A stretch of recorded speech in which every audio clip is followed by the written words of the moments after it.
अयोध्या के मुतनाज़ ढांचा बाबरी मस्जिद इंहदाम के तकरीबन 28 साल बाद कल यानी 30 सितंबर को लखनऊ की खुसूसी सीबीआई अदालत अपना फैसला सुनाएगी। अयोध्या में 6 दिसंबर 1992 को रोनमा हुए वाक़े ने न सिर्फ मुल्क की सियासत को नया मोड़ दे दिया बल्कि समाजी और मजहबी ताने बाने को भी ज़बरदस्त चोट पहुंचाई।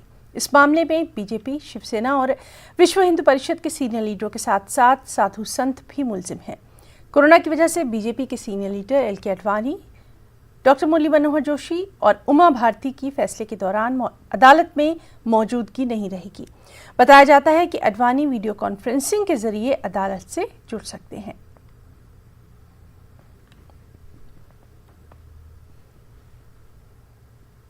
यूपी के हाथरस इज्तिमाई इस्मत रेज़ी मामले में यूपी हुकूमत ने महलूक मुतासरा के अहल खाना को 10 लाख रुपए देने का ऐलान किया है। वाज़ेह है कि हाथरस में इज्तिमाई इस्मत रेज़ी की मुतासरा की आज मौत हो गई। मुतासरा ने दिल्ली के सफदरजंग अस्पताल में आखिरी सांस ली। इससे पहले मुतासरा का इलाज अलीगढ़ के अस्पताल में जारी था, लेकिन हालत नाजुक थी, इसीलिए मुतासरा को दिल्ली के सफदरजंग अस्पताल मुंतकिल किया गया। वाज़ेह है कि हाथरस में 14 सितंबर को कुछ बदमाशों ने दरिंदगी और हैवानियत का मुजाहरा किया। गांव के ही लोगों पर महलूक लड़की के साथ इज्तिमाई इस्मत रेज़ी और कत्ल करने की कोशिश का इल्ज़ाम है। जानकारी के मुताबिक कांग्रेस लीडर प्रियंका गांधी ने अहल खाना से बातचीत की है, जबकि ज़राए के मुताबिक जल्द ही अहल खाना से प्रियंका गांधी मुलाकात भी कर सकती हैं।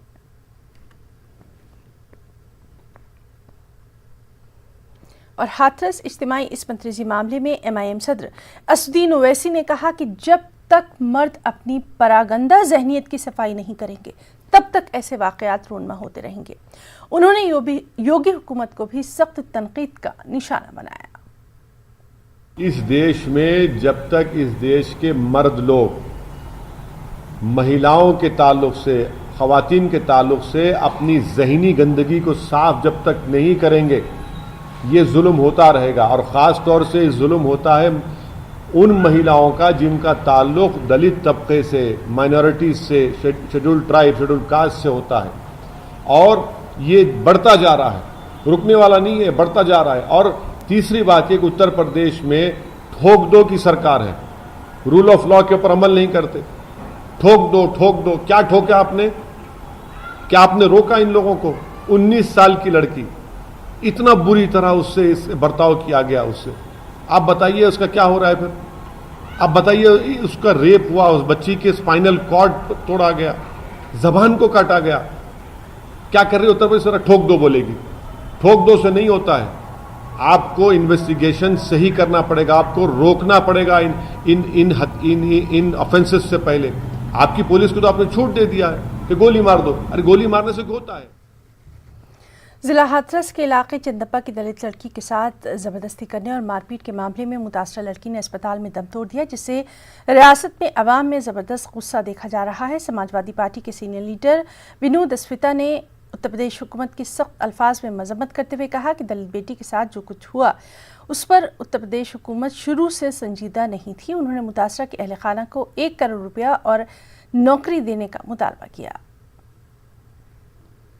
उत्तर प्रदेश की कानून व्यवस्था बद से बदतर है। उत्तर प्रदेश में महिलाएं सुरक्षित नहीं हैं।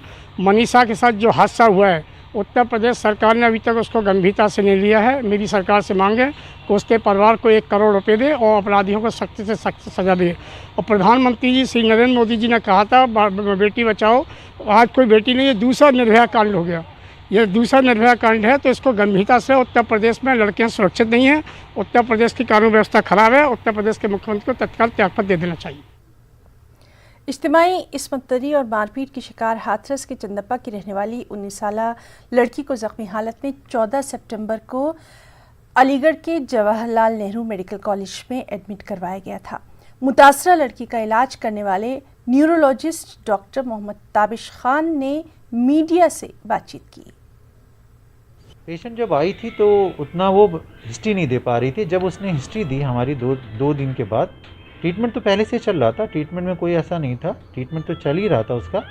फिर जब पेशेंट थोड़ा सा कॉन्शियस हुई और बातचीत करने लगी तो उसने बताया मेरे साथ कुछ लड़कों ने या कुछ लोगों ने मिसहैपनिंग करी है। तो फिर हमने गायनी की कंसल्टेंट को कॉल दी और फॉरेंसिक वालों को कॉल दी, तो उन्होंने अपना एग्जामिनेशन इसका करा। पेशेंट कह रही थी कुछ मिस हैपनिंग हुई। एग्जैक्टली पेशेंट कभी बता रही थी, कभी नहीं बता रही थी, लेकिन बाद में कह रही थी कि कुछ मिस हैपनिंग हुई है। एग्जैक्टली वर्ड रेप मैं नहीं बता पाऊंगा, वो तो एग्जामिनेशन के बाद ही पता चलेगा कि रेप हुआ है या नहीं हुआ। डॉक्टरी में यहाँ पता चला? नहीं, पता नहीं सकते क्योंकि वो कॉन्फिडेंशियल था। गायनी वाले और फॉरेंसिक वालों ने अपना एग्जामिनेशन करा था उन्होंने, और उसके बाद वो रिपोर्ट उन्होंने अपनी बनाकर और सबमिट कर दी सीएमओ के पास। और हाथरस में हुए गैंगरेप और उसकी मौत के खिलाफ इलाहाबाद में मुस्लिम खवातीन ने ज़बरदस्त एहतजाजी मुजाहरा किया। आम आदमी पार्टी अक़लियती शाख से वाबस्ता खवातीन ने हाथरस गैंगरेप के खिलाफ सड़कों पर निकलकर अपने गम और गुस्से का इजहार किया। शहर के मरकजी चौराहे सिविल लाइन पर होने वाले इस मुजाहरे में खवातीन ने बीजेपी के उन लीडरों की तस्वीरों के साथ मुजाहरा किया जिन पर रेप और जिनसी ज़्यादती जैसे संगीन इल्ज़ामात के मुकदमात दर्ज हैं। खवातीन ने जैसे ही अपना एहतजाज शुरू किया, वहाँ मौजूद पुलिस वालों ने उनको रोकने की कोशिश की। एहतजाज कर रही खवातीन और पुलिस के दरमियान हल्की झड़प भी देखी गई। पुलिस ने एहतजाज में शामिल बास खवातीन को अपनी हिरासत में किया।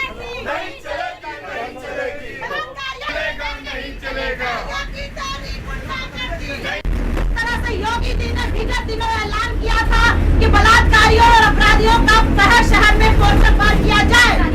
इसी तरह से हम लोगों ने योगी जी का काम आसान किया है। आम आदमी पार्टी उत्तर प्रदेश अपना नेतृत्व करते हुए भाजपा के जितने भी नेता, सांसद, विधायक, मंत्री अपराधी और बलात्कारी हैं, उन सभी के पोस्टर को, फोटोज को पूरे उत्तर प्रदेश के हर शहर में चस्पा किया जा रहा है, ताकि उत्तर प्रदेश की जनता ये देखे कि विगत मौजूदा सरकार में कितने उनके अपराधी हैं, बलात्कारी हैं, और ये लोग अपने ही बहन बेटियों की आबरू के साथ खेल रहे हैं। लॉकडाउन के दौरान माशी बहरान के शिकार मुतादिद अफराद के बच्चों को फीस जमा न करने की सूरत में स्कूल से निकाले जाने की खबरें पूरे उत्तर प्रदेश से मिल ही रही हैं। ऐसे लोगों पर आज यूपी की वज़ीर तालीम गुलाब देवी ने सख्त तबसरा किया और कहा कि जो स्कूल इस तरह की कार्रवाई कर रहे हैं उनके खिलाफ सख्त एक्शन लिया जाएगा। उन्होंने क्या कुछ कहा, आइए सुनते हैं। सरकार की मंशा ये सब बच्चों को शिक्षित किया जाए, किसी को भी निकालने का सरकार की मंशा नहीं है। प्राइवेट स्कूल मैनेजमेंट ये कहता है कि ये हमारा निजी मामला है, हम अगर फीस नहीं मिलती है तो हम उनको निकाल सकते हैं। ये ऐसा अगर कहता है तो ये उसकी भावना है, लेकिन अगर हमारी सामने कोई चीज़ आएगी तो ऐसा कह नहीं सकता। वो उसकी मन बिल्कुल होगी, उसकी मनमानी थोड़ी चलेगी कि जैसा वो चाहेगा वैसा करेगा। सरकार भी तो है, कानून भी तो है, किसी बच्चे को पढ़ाई से कैसे वंचित कर सकता है? भाई ये है कि अगर एक साथ में फीस नहीं दे सकता, किस्तों में ली जाए, लेकिन बच्चे को पढ़ाई से वंचित करने का अधिकार किसी भी प्राइवेट संस्था को नहीं है। एएमयू में 11वीं जमात का दाखिलाजाती इम्तिहान 1 अक्टूबर को होना है। कोरोना के पेश नज़र जिस तरह एएमयू एडमिनिस्ट्रेशन इंतज़ामिया ने 6ठी और 9वीं के दाखिलाजाती इम्तिहान को मुलतवी कर दिया था, तो अब 11वीं जमात के दाखिलाजाती इम्तिहान को भी मुलतवी कराने के लिए सदर जमहूरिया हिंद और वज़ीर तालीम को बाकायदा एक ख़त लिखा गया है। एएमयू के साबिक़ media adviser doctor Jasim Mohammad ने ख़त लिखकर मुतालबा किया कि इम्तिहान के लिए तलबा और सरपरस्तों समेत 1 लाख अफराद अलीगढ़ में मौजूद रहेंगे और ऐसे में कोरोना को देखते हुए ये बेहद संगीन सूरत हाल इख्तियार कर सकती है, इसीलिए इस इम्तिहान को मुलतवी किया जाए। तकरीबन 1 लाख लोग अलीगढ़ शहर में आएंगे जहां टेस्ट होगा, और यूनिवर्सिटी ने यूनिवर्सिटी के कुल सचिव रजिस्ट्रार ने 22 तारीख को एक पत्र लिखा और लिख के उन्होंने 22 तारीख को एक पत्र लिखा और लिखने के बाद उन्होंने ये कहा कि आने वाला, क्योंकि जो भी बाहर से आएगा उसकी ज़िम्मेदारी उनका रहने रुकने का नहीं हो, जबकि अलीगढ़ मुस्लिम पूर्व में ये सब काम करते आया है, रुकने का इंतज़ाम होता रहा है। लेकिन हमारी सिर्फ डिमांड है, भारत के राष्ट्रपति और ख़ास तौर से शिक्षा मंत्री को हमने पत्र लिखा है कि तत्काल खास चेतावनी के साथ अलीगढ़ मुस्लिम विश्वविद्यालय कुलपति श्री तारिक मंसूर जी को ये बंद स्थगित करने के लिए रिक्वेस्ट हमने किया 11th क्लास का टेस्ट और BA क्लास का टेस्ट। यूपी में हुकूमत ने 21 सितंबर से समाजी, सियासी और मजहबी तकरीबात में 100 अफराद की पाबंदी के साथ प्रोग्रामों के इनेकाद की इजाज़त दी है। ताहम 25 नुकाती शराइत की पाबंदी से मुहर्रम के बाद अब चहल्लुम और रामलीला के इनेकाद में भी मुश्किलात पैदा होने से मुहर्रम और रामलीला कमेटियों के जिम्मेदारान मायूस नज़र आ रहे हैं। साथ ही अब ये हुकूमत से रियायत देने का मुतालबा कर रहे हैं। मजहबी रहनुमाओं और इंतजामिया कमेटियों के जिम्मेदारान का कहना है कि हुकूमत की जानिब से लागू की गई शराइत पर मुकम्मल तौर पर अमल करते हुए मजहबी प्रोग्रामों का इनेकाद मुमकिन नहीं है। मुश्किल काम है क्योंकि हज़ारों लोग जो हैं, जैसे ये हम जहाँ इमाम बारगाह पंजतनी में बैठे हैं, यहाँ आसपास तमाम आवाम रहता है और लोगों के दिल में बड़ा बलबला रहता है और मुहर्रम के सारे प्रोग्राम हम कर नहीं पाए हैं और बड़ी परेशानियाँ महसूस कर रहे हैं, दिल में बहुत दर्द और दुख है। तो हम ये चाहते हैं कि परमिशन वो दें, लेकिन उसमें ये कैद ना लगाएं कि 100 लोग ये उसमें शामिल होंगे। वो जितने भी हों, हम सोशल डिस्टेंस हैं उसको जितना हमारे इमाम बारगाह में आ सकेंगे उतने लोगों को हम एंट्री देंगे, क्योंकि हम किसी को रोकना हमारे लिए मुमकिन नहीं है। हम ये चाहते हैं कि जिस तरह से आज मार्केट में, बाज़ारों में भीड़ भाड़ है और वहाँ पर सोशल डिस्टेंसिंग भी नहीं है और लोग आमद और रफ्त सड़कों पर जारी है, जाम लगते हैं, वहाँ भी सोशल डिस्टेंसिंग नहीं है, लेकिन इसके बावजूद भी जब ये तमाम काम हो सकते हैं तो क्या हम सोशल डिस्टेंसिंग के साथ मास्क लगा करके, सैनिटाइज़र का इस्तेमाल कर करके जुलूस क्यों नहीं निकाल सकते?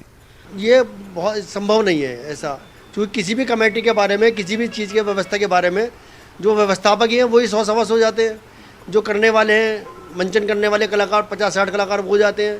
तो ये तो एक बिल्कुल असंभव वाली स्थिति है। परसों हमारी मीटिंग हुई थी रामलीला कमेटी की। हम लोगों ने तय करा था कि रामलीला भवन में श्री राम रामायण का पाठ कराएंगे और पुतला फूकने की हमें प्रशासन परमिशन दे दे, जिससे हम सूक्ष्म में भगवान श्री राम का संदेश लोगों तक पहुंचा पाएँ। 32 साल के लंबे इंतजार के बाद बुलंदशहर की रहने वाली पाकिस्तानी शहरी फाखरा नूरिन को हिंदुस्तान की शहरियत हासिल हो गई, लेकिन मेरठ में रहने वाली पाकिस्तानी सबा फरहत का 30 बरसों से हिंदुस्तानी शहरियत हासिल करने का ख्वाब आज तक पूरा नहीं हो सका है। 30 बरस कबल शादी के बाद पाकिस्तान के लाहौर से आकर मेरठ में रह रही सबा फरहत तमाम कोशिशों के बावजूद हिंदुस्तानी शहरियत हासिल करने से महरूम है। मुझे अभी लास्ट वीक ये पता चला था कि 2000 पाकिस्तानियों को नागरिकता मिली है। नाम उनके कोई शो नहीं हुए थे, ना ही सिटीज़ का पता चला था। और उसके बाद अभी हाल फिलहाल में 2-4 दिन पहले एक फाखरा कोई लेडी हैं बुलंदशहर की, तो उनका पढ़ा कि उन्हें भी 32 साल बाद मिली है। तो बड़ी मायूसी हुई कि देखो हमारी क्या ऐसी गलती है या हमारे पेपर्स में क्या कमी है कि जो हमें गवर्नमेंट, इंडियन गवर्नमेंट नागरिकता नहीं दे रही है। तो बड़ी मायूसी भी हुई और बहुत रोना भी आया कि मतलब कब तक ये कैद वाली ज़िंदगी गुजारेंगे, कब तक ये प्रोसीजर चलेगा, कब तक डीएम ऑफिस के धक्के खाने पड़ेंगे, कब तक एलआई ऑफिस जाना पड़ेगा। सिर्फ ये 2-4 जगहें हैं जो याद हैं, बाकी कुछ नहीं पता कि इंडिया कैसा है और कहाँ क्या चीज़ है। कानपुर में सरकारी अस्पताल उर्सला में लैब टेक्नीशियन और उनके साथ सभी मुलाजमीन ने काम करने से इनकार कर दिया। दरअसल कई माह से इन मुलाजमीन की तनख्वाहें अदा नहीं की गई हैं। इसी से नाराज होकर इन मुलाजमीन ने काम करने से ही इनकार कर दिया। ताहम बाद में सीएमओ की यकीन दहानी के बाद ये मुलाजमीन अपने काम पर लौट आए। कितने बच्चे हैं आप सब गायब हो गए। यूपी में महकमे बिजली में मुबैना बदनवानी को उजागर करने और स्मार्ट मीटर जबरन लगाने की कोशिशों के खिलाफ समाजवादी पार्टी ने कानपुर में एहतजाज किया। पार्टी कारकुनान ने स्मार्ट मीटर पर सवाल उठा दिए। मुजाहिरीन का कहना था कि स्मार्ट मीटर से बिजली बिल ज्यादा आता है, जिससे आवाम को परेशानियों का सामना है। हालांकि जांच के बाद स्मार्ट मीटर लगाने पर रोक लगाई गई थी, लेकिन महकमा धड़ल्ले से स्मार्ट मीटर लगा रहा है। समाजवादी पार्टी कारकुनान ने इल्जाम लगाया कि स्मार्ट मीटर के नाम पर बड़े पैमाने पर बदनवानियां की जा रही हैं। बिजली के स्मार्ट मीटरों की वजह से लगातार बिल बढ़ते नजर आ रहे हैं, जिसको लेकर कई बार प्रदर्शन भी हुए हैं। आज समाजवादी पार्टी ने केस को मुख्यालय को घेरा है और यहां बिजली विभाग की कमियों और बढ़े हुए बिल के खिलाफ प्रदर्शन कर रहे हैं। आइए हमारे साथ मौजूद समाजवादी पार्टी से हसन रूबी साहब, क्या आप लोगों की डिमांड है, किस लिए आज आप लोग इस तरह से बड़ा प्रदर्शन कर रहे हैं? देखिए, ये जो स्मार्ट मीटर लगाए थे, सरकार की एसआईटी ने इन मीटरों को ओवर स्मार्ट बता दिया। ये इतने जंप कर रहे हैं कि जहाँ पे 1 यूनिट है वहाँ ये 10 यूनिट बता रहे हैं। हमारी मांग है कि जब ये सरकार ने इस स्मार्ट मीटर को, उसकी एसआईटी ने इसको गलत बता दिया, इन मीटरों के जब तक ना रिप्लेस किया जाए, जब तक आईडीएफ से बिल लिया जाए। जो आईडीएफ से बिल हमारे घरों में जो आता है, जो यूनिट है, उसके एवरेज से लिया जाए। हमारी इन मांगों को लेकर आज समाजवादी पार्टी का एक बहुत बड़ा प्रतिनिधिमंडल यहाँ पर किसको एमडी से मिलने आया है और हम ये मांग कर रहे हैं कि अतिशीघ्र इन स्मार्ट मीटरों को हटाकर आईडीएफ की व्यवस्था की जाए। साहब एक चीज़ और, गेट बंद है यहाँ पर, आप लोगों को जाने नहीं दिया जा रहा, मिलने नहीं दिया। ये अराजकता का एक बहुत बड़ा सबूत है। ये सरकार की तानाशाही है कि कहीं पर भी लोकतांत्रिक तरीके से समाजवादियों की आवाज़ को दबाने का ये अपने पुलिस के जरिए जो कुचक्र प्रयास करते हैं, इससे हमारे साथी न डरते हैं न हम डरेंगे। जैसे आपने देखा, हसन रूमी का कहना है कि लॉकडाउन के समय जो बिल माफ़ करने की बात कही थी सरकार ने, उसे भी पूरा नहीं किया। साथ ही स्मार्ट मीटर जो लगाए गए हैं उनसे बढ़े हुए बिल आ रहे हैं। कानपुर से संदीप सविता, न्यूज़ 18 उर्दू। वक्त एक ब्रेक का।